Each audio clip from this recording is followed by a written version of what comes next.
Domo arigato, and welcome to the Fusaichi Pegasus Japanese Garden here at lovely Normandale Community College. I am here with League Commissioner Tony Davis, and I am League Analyst Spencer Broughton. Alongside us this week's Mushroom Stamp Champ, Eric Johnson, talking to you about Fo Flo League, week number 3. Yep, and that's what we're going to see here is a bunch of changes this week. Silky finally identifies himself as the leading scorer. Yep, and so we're going to talk to him in a second here. Pretty excited to be here at Normandale. We're all speaking Japanese today, and in honor of the we're Japanese trying garden. it out, and it's a great language. A lot of history, a lot of heritage. This here is a Japanese person himself, Eric Johnson. And, I'm going to move this around here. Tony, thanks for doing that. Silky, here's a question for you about this past week. What did you do to win your matchup against Jacob Hansen? Well, I got really lucky that the league let Kirk Cousins fall to me. Spider! Oh, There's a spider on you! Oh, there's a spider! I'm going to crush him like I did Jake. I'm scared. Whew. Wow. Yeah, I got rid of that guy. Wow. Man, that's crazy. Yeah, so, I don't know. Still crazy. Oh, God, there's one behind my ear. What? That's all. No, Make wait, sure that was we got just a no scratch. spiders. I think we're all good. All right. Well, I think it is again. Anyways, where was I? Got Kirk Cousins. Rashad Jennings had a pretty big week. Antonio Brown scored a couple touchdowns. And that's how I ended up with a 64-point victory over Hansen. Yeah. You're in first place right now. Oh, yeah. First place is great. He's in first place. My God. This has never happened before. Oh. I forgot what I'm saying here. Talking more about how I beat Jake. I think it was definitely 121.3 to 56 point something.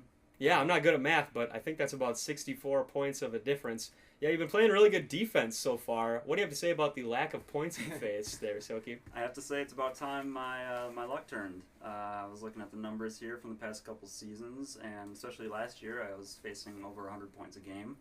And the season before that, I was in the top 4 of points against.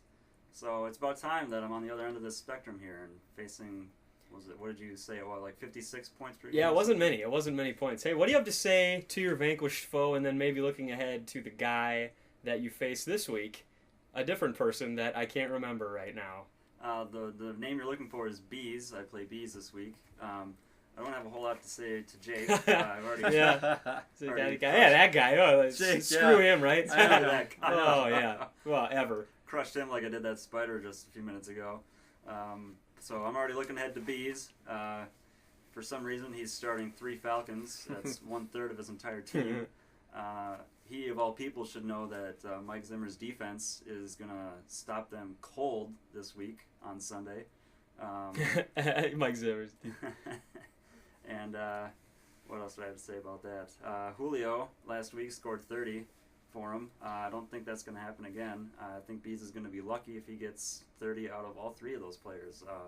Sorry to interrupt you, Silk, but do you have any other trash you want to talk to? Maybe another league rival? I don't have anything to say to Tom. I don't think about him at all. I won't be thinking about him until we finally play each other in week 12. He means as much as that spider on the ground does. Yeah, he's pretty dead down there. I think I just stepped on him again. Oh, God.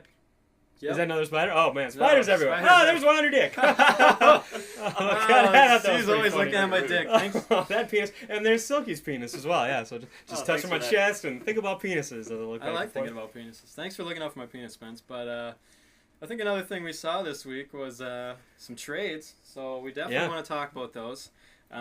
First one being between Ron and Joel. Yeah, Ron and Joel. You got the Peyton Manning thing. You got the Alshon Jeffrey and Ahmad Bradshaw deal being the key players. What do you think about that, you guys? Who won those trades, in your opinion? You can't really argue against Peyton Manning being the best player in that trade.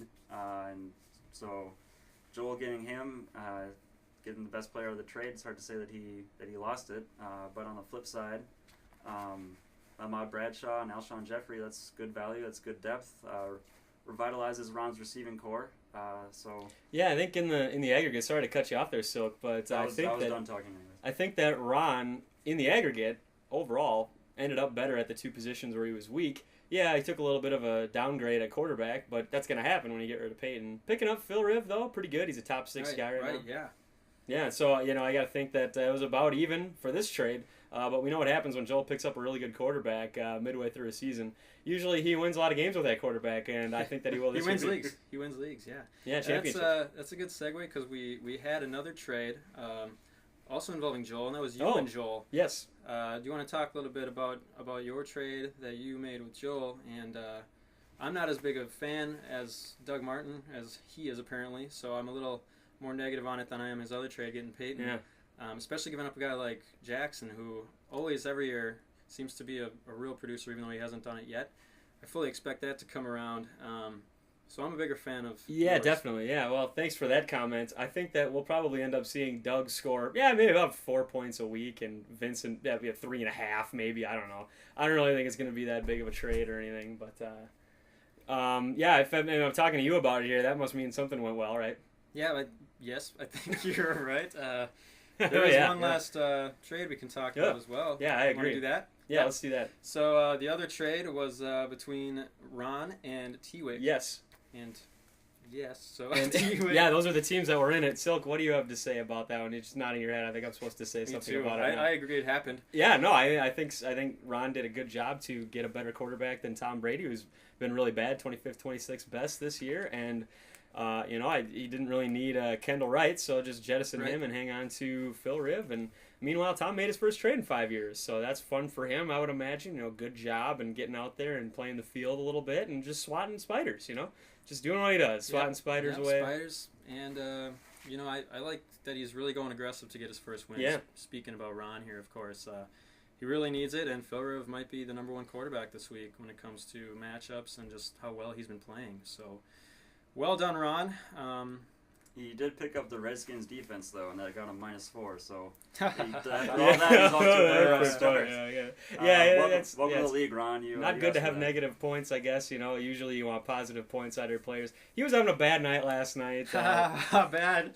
He did. Yeah, really bad night. Yeah, what a dick. Oh, man, that was rough to watch for a little while. But, yeah, anyway, so... What else can we talk about here? We got some matchups this weekend. I'm excited to see if Silk can stay undefeated. I'm hoping that I can. I'm off to a pretty rough start after the Thursday night game, but I'm hoping for Jamal Charles to come back and put up some big points on Monday night.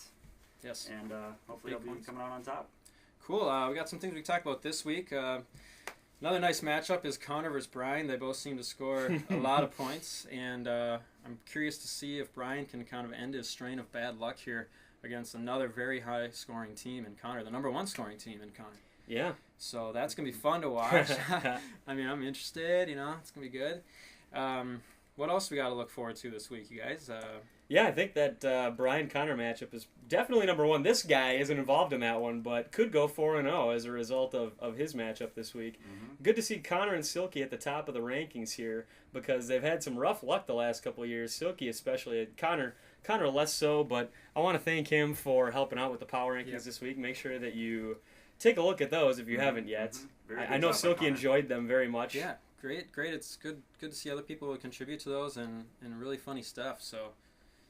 Yeah, so that's about all I have to say about the power rankings. Good job. Make sure you use your eyes and read them when they are on the screen of your computer.